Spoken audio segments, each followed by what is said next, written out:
Hello, folks. Bernie Arnason with Telecompetitor here, and thanks for joining us to talk about broadband. And with so many new opportunities in our industry today, service providers are looking for ways to take advantage of growth and expansion opportunities and do so in the most efficient ways possible, helping to get the best return on investment possible. And one tool we're hearing a lot about these days is geographic information systems, or GIS. So I'm speaking today with Jake Webb of CHR Solutions. And Jake is a GIS manager there at CHR. And CHR is a broadband industry engineering firm, among other many things they do there, including BOSS solutions. So Jake, welcome. Happy to be here, Bernie. So let's level set here, Jake. Describe what GIS is and why is it such a hot topic in the broadband industry today? To put it in the simplest terms possible, GIS is really just any data that carries over a geographic or geospatial element. So you remember probably seeing the Johns Hopkins dashboard on every news site or show. And that's a really good, shiny example of what GIS is. It's a spatial layout. You saw all the states and the data associated with them. So you saw all the case outbreak stuff. So you saw the heat map of where it was worse, where it wasn't that bad. And that really is the shiny example of what GIS is. And why is it a hot topic in broadband today? A lot of those same reasons. I mean, you're able to see your network in a geographic layout with all the data that you collect associated with it. Now, this isn't a new technology, right, Jake? I mean, GIS has been around for quite a while. What's happened with it recently that it's become, so much more valuable? Yeah. I mean, it's been around for a long time and been adopted by almost every industry that you can think of. I mean, me personally, I came from emergency management, so I did a lot of GIS work there. But what's happened recently to make it so valuable in telecom, it's really not necessarily a specific catalyst. I would say there was no event or technology that was just recently discovered. It's like, oh man, GIS and telecom is going to be so much easier today. No, I think it's a combination of things, and a big one is just outside influences. I know almost every other industry you could think of, especially in the utilities, has really embraced and gone the way of GIS, whether that be power or gas. And then especially the government side of the house, they've been doing GIS work, whether that be for defense or small local governments for a very, very long time. So the fact that they're dealing in GIS data kind of pushed us that direction. It sounds like a bit of a GIS wave of sorts has happened. And is it to the effect that you basically can't even really, kind of be in the business today without some type of GIS, expertise or GIS solution?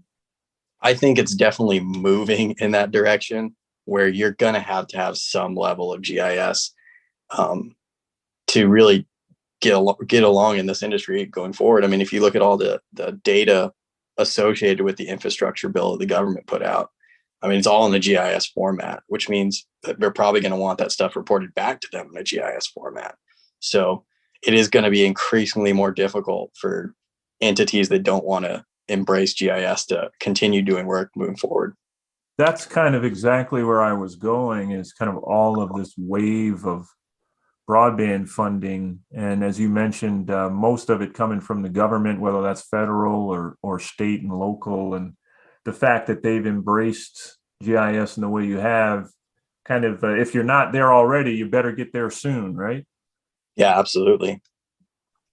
So specifically, let's talk about from a broadband network point of view, what problems does GIS solve for network design and engineering? Well, I think with network design and engineering, the key one that comes to my mind is speed to market. and just all the things you can leverage to move faster when you're using a GIS system. I mean,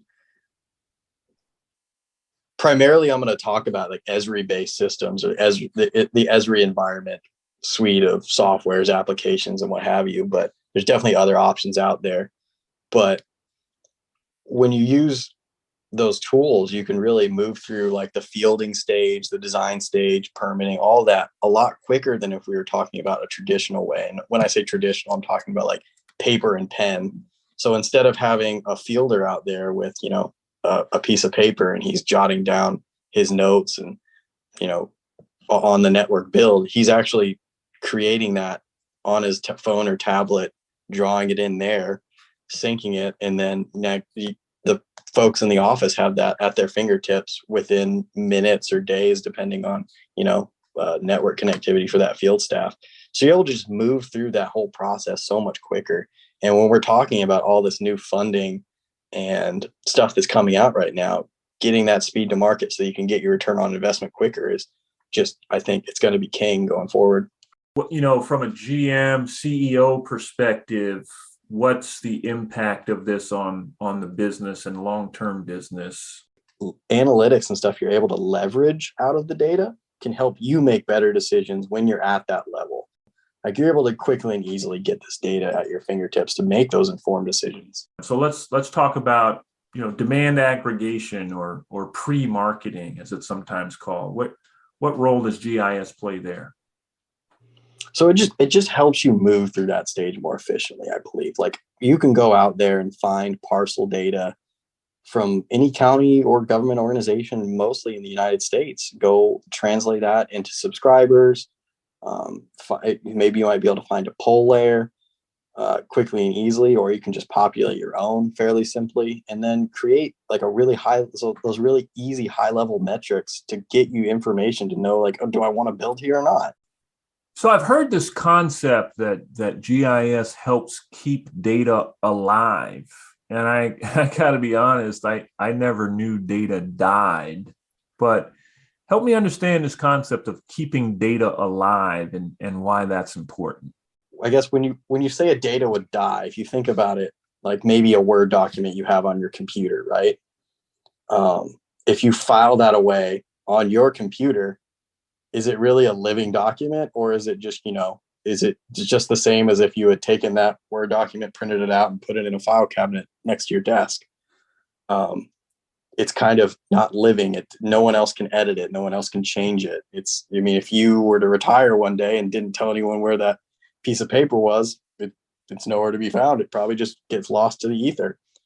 Whereas when we're talking about living data and living GIS data, it's like if you uploaded that Word document to Microsoft Teams, and now everyone in your organization can edit it, manipulate it, change it.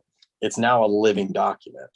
So tell me, Jake, what has all this meant to CHR and how you guys work with your clients?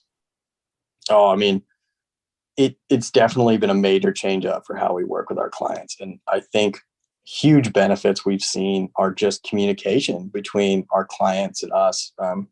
Setting up dashboards that give our clients like views into what we're doing, so that way they can see the status of a design, they can see the status of our fielding.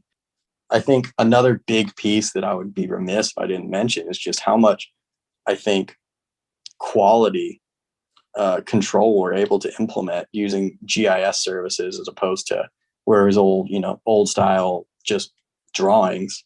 I wonder if there were the one or two most important factors people should understand about GIS. It's not as difficult as you think. Mm-hmm. They make it very user-friendly to get your foot in the door. If it's something you're worried about, you can always reach out to Esri and they'll put you in contact. There's a partner network within telecommunications with a bunch of people who are willing to help you and guide you on your journey through this GIS world. Mm-hmm. Well, based on our conversation today, my takeaway is you really are not going to have a choice, right? I mean, if you're going to continue to kind of move forward in this business, you're going to have to learn how to implement a tool like this and make sure that you're leveraging it to give you the best, the most efficiencies and the best return on investment. Yeah, absolutely. I mean, there are baby steps you can take. There are little steps you can go into. Like ArcGIS, I would just recommend go get an ArcGIS Online organization, set that up, start playing around in it. You'd be surprised how user friendly it is, how easy it is to manage. And it's a great foot in the door. Well, that's a great place to end it. Thanks so much for sharing your insight, Jake. This is an important topic, one that we're going to be hearing a lot more about. And I hope everyone listening picked up a thing or two important thing about GIS. So appreciate your time today, and thanks everybody for listening. Until next time, take care, everyone.